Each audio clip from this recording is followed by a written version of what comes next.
Good evening, ladies and gentlemen. This is the first of a series of two concerts being organised by Coltas Cultúr and Críomh Carrig Macarosh as part of resourcing that the branch got to do the Féile Patrick Byrne. Obviously, as a result of the COVID-19 restrictions, it wasn't possible to do the Féile, so the tonight's concert and the one that will take place next Friday, again here, have been kindly funded by the Arts Council of Ireland's Monaghan County Council and the Mehel programme within Coltas Cultúr. The two artists we have performing tonight, Siobhán Armstrong and Eibhlís Ní Riordáin, play the metal strung harp. So if you ever wanted to know what the harp that once through Tara rang sounded like, this is the closest you're going to get to it this evening.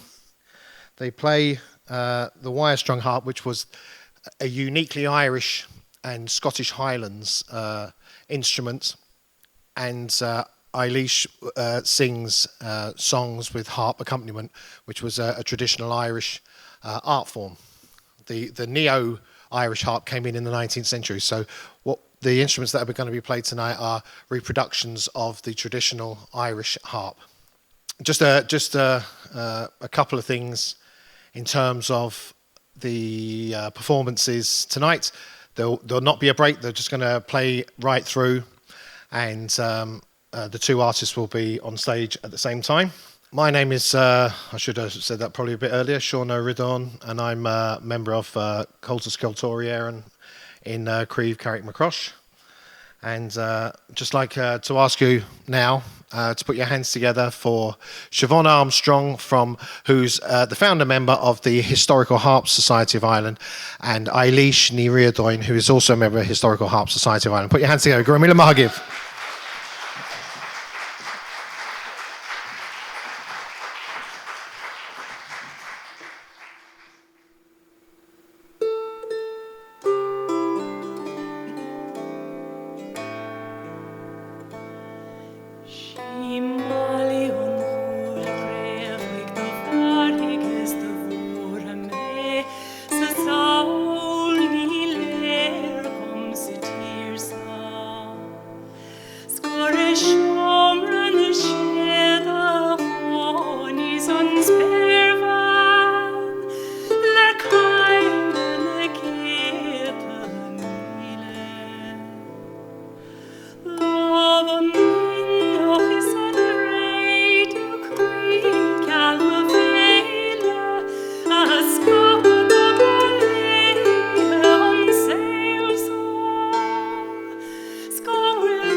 And we're going to follow that beautiful air by Thomas Connellan with another song by Thomas Connellan.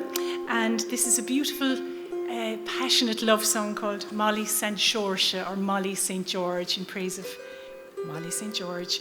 And Thomas Connellan would have been born around 1639 and died sometime before 1700.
Thank you. So I started with some music from the 17th century, but of course this harp goes way, way back in Ireland. The first glimpses we have of it are maybe in the 11th century, but it may go back even further than that. So we probably played it for nearly 1,000 years before it died out in the year 1800.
So, So we're going to continue with another song. This one was collected by Bunting from Daniel Black and Arthur O'Neill. It's Bunny Portmore. And Portmore was an old residence of the O'Neill clan situated on the banks of Lough Beg adjoining Lough Neagh. And the song possibly alludes to the failing fortunes of the O'Neills there. In 1611, the land was given to Lord Conway as part of the plantation of that area of the country. Oh, Bunny Portmore, you shine where you stand, and the more I think on you, the more I think long. If I had you now, as I had once before, all the lords in old England would not purchase Portmore. Oh, Bunny Portmore, I am sorry to see such awful destruction of your ornament tree. For it stood on your shore for many's the long day, till the longboats from Antrim came to float it away.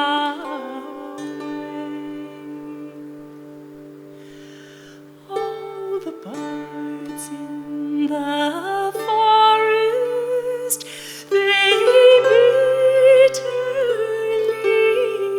weep, saying, where shall we shelter, or where shall we sleep?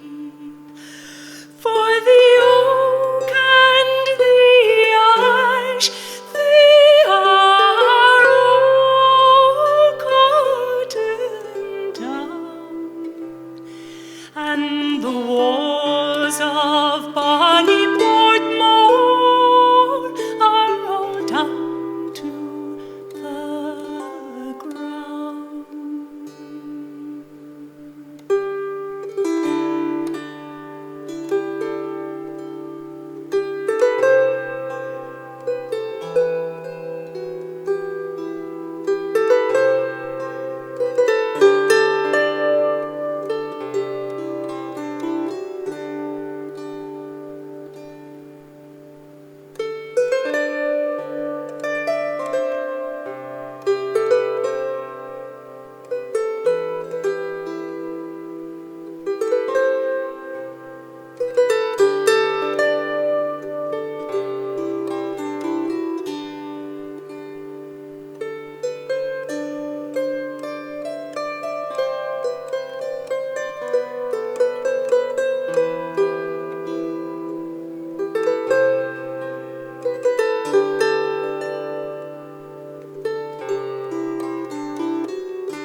for treat. Eibhlís is going to sing us a Shanno song. Eibhlís is a prize-winning Shanno singer, so when she's not doing concerts with me, she's off doing her own fabulous stuff. So, give them a whirl as to what this is all about. For me, an Auranolling show, Aurani Untach, Ani Kelly, Aruga in Mail Ferishte. I got this lovely Shanno song from the singing of great singer Ani Kelly, who was born in Belfast, but her mother was from Ring, or Rangogúnach, the Gaeltacht or Irish language speaking area on the southeast coast of Ireland, and it's just near Dungarvan, where Anya lives now. So this song is Éire, and it's an ashling, or political vision song. And the ashling as a form was very popular in 18th century Ireland. And in Éire, in this song, the spare van, or the beautiful woman, appears to the poet in a dream and tells him how much she has suffered, but how herself and her family, her clan, will rise up and overcome the oppressor.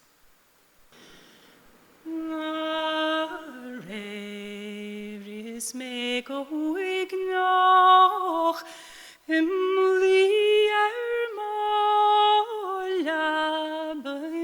hundom smuine verne kruavarte vem horum vim hor nor hanig on rivan osa slem hev gor hig she so slum bovingelum adunta nach aris riv tekyo she koshinda simroigin sa kaumin snit koroch a people kill is toilum nan aller lying as nov wir gocho bingles molin sa gruamar rosi sa kulin krochom roch shillele gosoi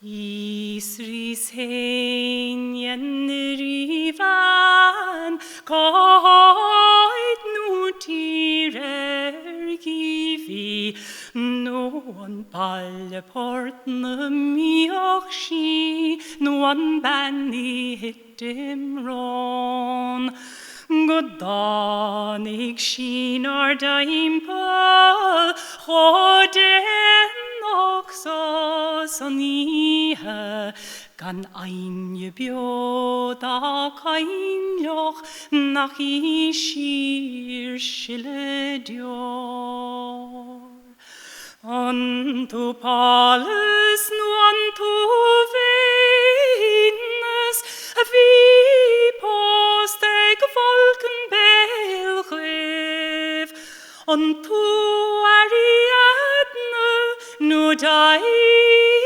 dogan kyo Antu Juno nu verhellen a hugabaris gaunon gregle tanim shenish bovenium nu ka wilduch nu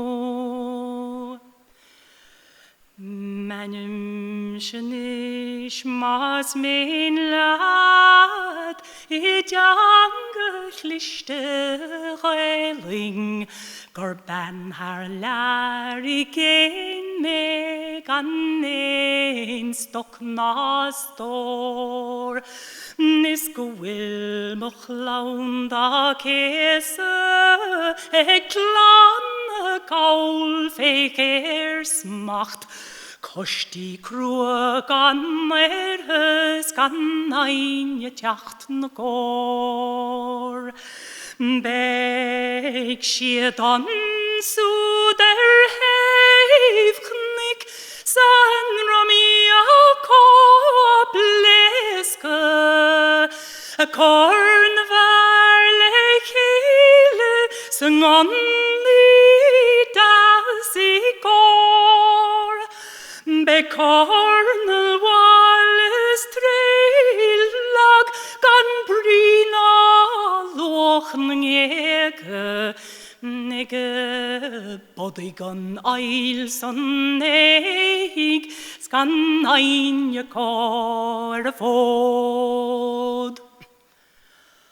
Ha for si mor I launding na jachten old arnum si nach der mar eterne huter ni ai roig shello mar haskat der I vointe on a ring so telegrompa Firva happy glofer nach njul tochten ja.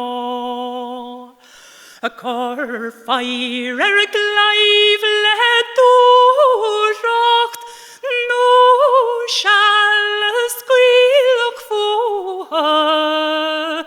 is gachta will it nulla so grace sport begun Duke of York's a ruby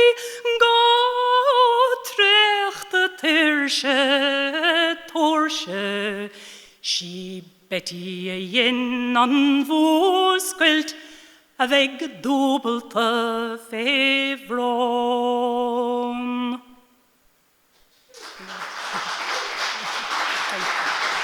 Wow.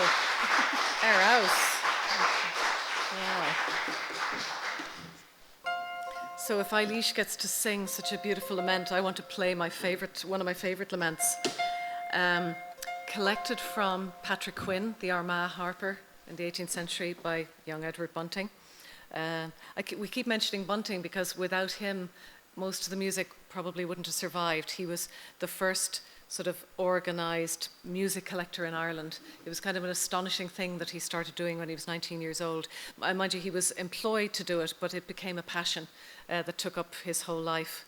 And so he collected from one of the great 17th century laments from all the Jacobite wars that, of course, we always lose. And so one of the great laments is Limerick's Lamentation. And in Scotland, it's known as Lachaber. And that was the title that Patrick Quinn gave to Edward Bunting, was Lachaber.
is mien lom trocht ook nie hoork, is oisle gjanule gnies kar, de wiesens an male koen lachriech am buicher kasse me loible, is serox is trehoch an weiden escovante, grokrina heren an perle descalante, olige trenes na denige fall, verhoren fedin in davi, shudi an alla tevle kun, has luite farin e bagra, she fanny as janulen lisnul, for bogum minig le heile, naraka men sails och om mi meg kennesach, dause ga herach is med på vanische, for grimontation e dirach in sprelat, a fair little of non clock.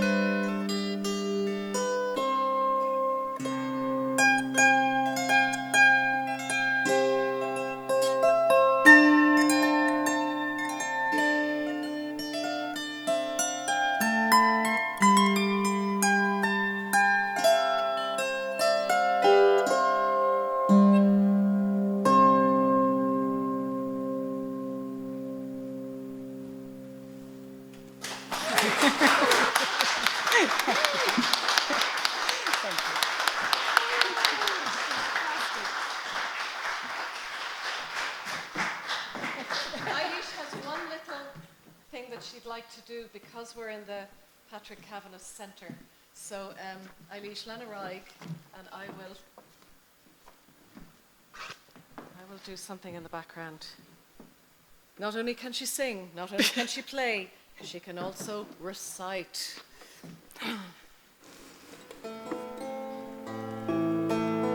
On an apple-ripe September morning, through the mist-chilled fields I went, with a pitchfork on my shoulder, less for use than for divilment. The thrashing mill was set up, I knew, in Cassidy's Haggard last night, and we owed them a day at the thrashing since last year. Oh, it was delight to be paying bills of laughter and chaffy gossip in kind, with work thrown in to ballast the fantasy-soaring mind. As I crossed the wooden bridge, I wondered as I looked into the drain if ever a summer morning would find me shoveling up eels again. And I thought of the wasp's nest on the bank and how I got chased one day, leaving the drag and the scraw knife behind. How I covered my face with hay. The wet leaves of the cock's foot polished my boots as I went round the glistening bog holes, lost in unthinking joy. I'll be carrying bags today, I mused. Best job at the mill, with plenty of time to talk of our loves as we wait for the bags to fill. Maybe Mary will call round. And then I came to the Haggard gate, and I knew as I entered that I had come through fields